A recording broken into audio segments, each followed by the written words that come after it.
Hello les amis, Cécilia de Tibiscus, je reviens vers vous aujourd'hui pour une vidéo plutôt atypique sur le voyage vers soi. Et une vidéo tout en authenticité puisque actuellement je traverse un moment qui n'est pas facile pour moi, avec des remontées d'enfance traumatiques. C'est ça aussi, je pense, le postpartum, c'est quand on donne la vie en fait. Je pense, quand on devient maman, il y a des angoisses qui peuvent remonter et puis des choses qu'on n'a pas réglées. Donc voilà, c'est mon cas. Et je voulais vous faire cette vidéo surtout pour partager en fait moi mon expérience, mais surtout pour vous dire que quand on va pas bien, et ça arrive fréquemment, ça arrive à tout le monde, en fait c'est normal d'avoir des hauts et des bas dans la vie. Et quand on va pas bien, au lieu de s'isoler, et ben, entendre les messages que notre corps nous envoie, moi c'était le cas, et oser en fait prendre soin de soi et demander de l'aide parce que c'est important. Je pense qu'on dans la vie, des fois on a besoin de l'autre en fait pour être aidé et déposer un peu ses bagages et ses responsabilités en fait pour se laisser accompagner en fait par la vie et par les autres. Parce qu'on est des humains et qu'en fait on n'est pas des robots. C'est ce qui se passe chez moi en fait. Moi j'ai eu 3 enfants, dont un enfant qui est mort-né en fait à la naissance, une fille. Ça a été très très dur pour moi et le papa en 2019. Et un an après j'ai eu mon fils Manek, qui a été une super révélation, etc. Donc l'accouchement a été déclenché, c'est assez bien passé. Mais derrière, en fait, 2-3 mois après, j'ai commencé à avoir des symptômes de dépression postpartum, avec des angoisses,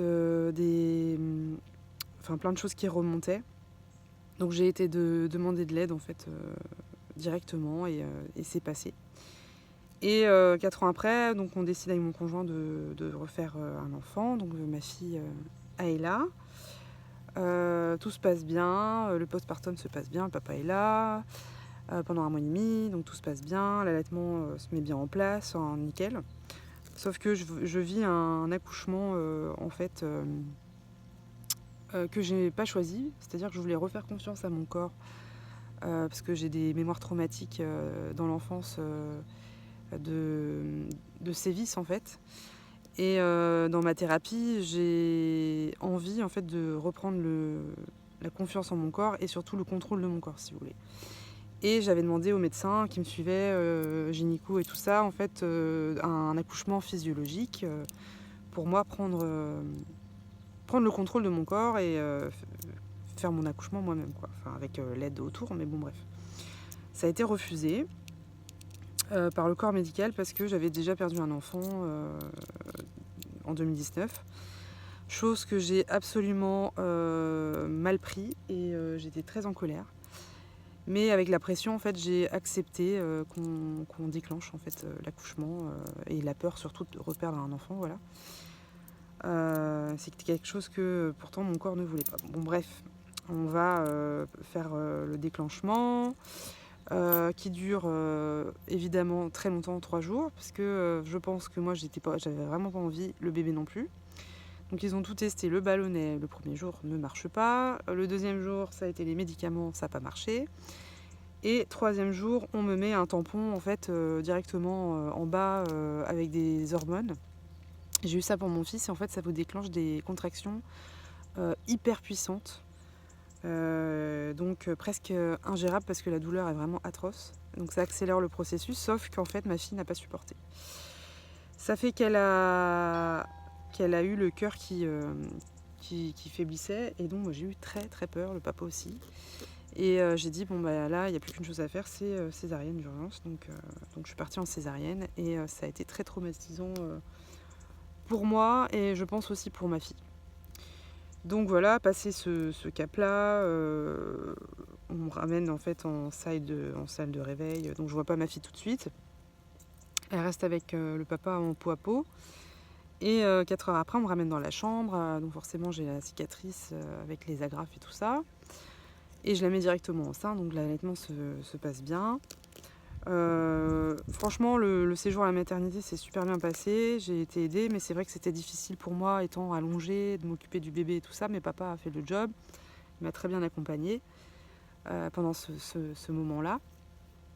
Donc le bébé grandit bien, grossit bien, l'allaitement se met bien en place, malgré la fatigue et tout ça, donc tout va bien. Et donc au bout de ces jours, on rentre à la maison et on fait notre petit train-train. Le grand, il est chez mamie. Et après, on récupère le grand. Donc on essaye de trouver un rythme tous les 4. Tout se passe bien en fait du moment que papa est là pour m'aider. Et puis vient le temps de la reprise du travail du papa. Je me retrouve toute seule avec la petite, donc pas d'angoisse plus que ça. Moi, je gère mon allaitement et tout ça. Mais je vois que quand même mon humeur commence à changer, que des fois je me sens irritable, dépassée, un peu seule aussi parce qu'on habite en campagne, donc voilà, même s'il y avait quelques visites, voilà, je me sentais seule et surtout j'avais envie de voir personne, quoi. C'est ça le truc. Donc je me balade, j'essaye de faire le maximum de choses, mais je sens que mon humeur en fait elle change, quoi. Alors il y a des jours ça allait mieux et tout ça, et puis le petit reprend l'école, il faut l'emmener à l'école et tout ça, donc il y a tout un rythme à prendre qui est pas forcément évident, mais en tout cas je trouvais que j'allais très bien, et puis j'avais prévu en fait suite au premier postpartum, je me suis dit il faut que je prépare, on sait jamais, voilà, enfin vu que j'ai déjà fait un début de dépression postpartum, faut que ça, dès que je vois les symptômes, voilà, j'hésite pas à me faire aider. Et donc j'avais prévu les oméga 3, les compléments alimentaires et tout, parce que faut savoir que quand on accouche, il y a des chutes d'hormones et on a besoin d'être complémentarisé, surtout quand on allaite, ça pompe encore plus. Donc j'ai allaité jour et nuit pendant 3 mois là quasiment, et là il y a une semaine, ça a commencé à pas aller du tout. Et j'ai eu les mêmes symptômes que pour mon fils. Donc là, j'ai pas tergiversé. Je commençais à plus dormir et tout ça. Et j'ai dit à mon conjoint, j'ai dit bon là, va falloir que j'aille quelque part pour m'aider. Parce que en plus, je me sentais étouffée. Je commençais à ressentir un vide et tout ça. Donc là, je me suis dit ça, c'est les premiers signaux d'une dépression postpartum, c'est pas bon. Donc je suis allée demander de l'aide et c'est franchement pas évident de le faire, je vous avoue, parce qu'il y a toujours l'ego qui est là, mais tu y vas, tu tiens, machin. Et après je me suis dit en fait, ouf, et l'ego tu vas derrière parce qu'à un moment, faut aussi s'écouter. J'avais des rêves en fait avec des trucs qui remontaient du passé. Et à un moment je me suis dit je vais pas pouvoir gérer ça toute seule. Donc je cours demander de l'aide, on verra ce qui se passera. Donc c'est ce que j'ai fait. Et donc là, je prends un temps pour moi, pour me reposer et surtout être suivie psychologiquement. Parce que un accouchement, ça demande beaucoup, la maternité aussi, et surtout ça fait revivre des choses, surtout quand on a un passif lourd comme le mien. Donc là, en fait, c'est une vidéo qui est vraiment pas simple pour moi parce que je me mets vraiment à nu. C'est juste pour vous dire, si vous êtes une femme, ou un homme d'ailleurs, que si vous vivez ça, ne vous auto-flagellez pas. C'est pas forcément de votre faute. En fait, c'est pas que tu es une mauvaise mère ou que tu gères pas. En fait, c'est juste hormonal et surtout, c'est des passages dans la vie. On a vraiment besoin d'être accompagné. Et je trouve que dans cette société, la mère est relayée au deuxième plan. C'est-à-dire qu'on lui demande pas comment elle va. C'est toujours tourné vers le bébé, hein, c'est ce que je comprends. Mais les mamans, elles ont quand même eu 9 mois un bébé dans le ventre.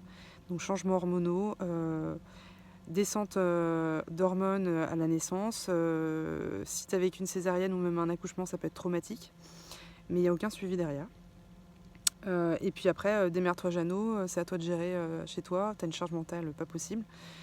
Donc c'est un peu un coup de gueule aussi que je porte sur la condition de la femme après la naissance. Il ne faut pas s'étonner qu'en fait, il y a autant de dépression postpartum en France parce que les femmes sont très mal accompagnées. Voilà, donc si toi aussi tu traverses ça, ou que ta femme traverse ça, faut éviter de la blâmer, hein, parce que en plus les hommes souvent ne comprennent pas trop. Donc c'est ça vient souvent de changements hormonaux et puis souvent c'est une étape de vie où tu vas revivre des choses de ton enfance pour les laisser ensuite pour repartir. Donc voilà, je préfère parler de mon vécu. C'est, comme je vous dis, pas évident de montrer sa vulnérabilité, mais c'est aussi ça la vie. On n'est pas que des gens forts, voilà, il y a aussi des faiblesses. Donc voilà le message. Se faire aider. Et même si t'es pas en dépression postpartum ou si t'as pas accouché, c'est pas grave, il y a des moments dans la vie où ça va pas. Eh bien, il faut demander de l'aide parce qu'on est des humains, qu'on a des émotions, que des fois on se sent dépassé, qu'on sait plus quoi faire. Et en fait, d'avoir une main tendue vers soi, déjà on se sent mieux, d'avoir de l'amour et de l'accompagnement, et ben ça aide à guérir. Voilà, je vous embrasse et je vous fais des gros bisous. Je reviendrai quand je serai bien avec moi-même, mieux dans ma peau, pour des belles vidéos sur les plantes et même sur du coup le voyage vers soi. Parce que ce que je traverse là, c'est vraiment une descente au fin fond de mes mémoires. Et malgré tout ça, je sais que c'est pour le mieux. Donc voilà, je vous embrasse bien fort. J'espère que cette vidéo vous parlera. À très bientôt.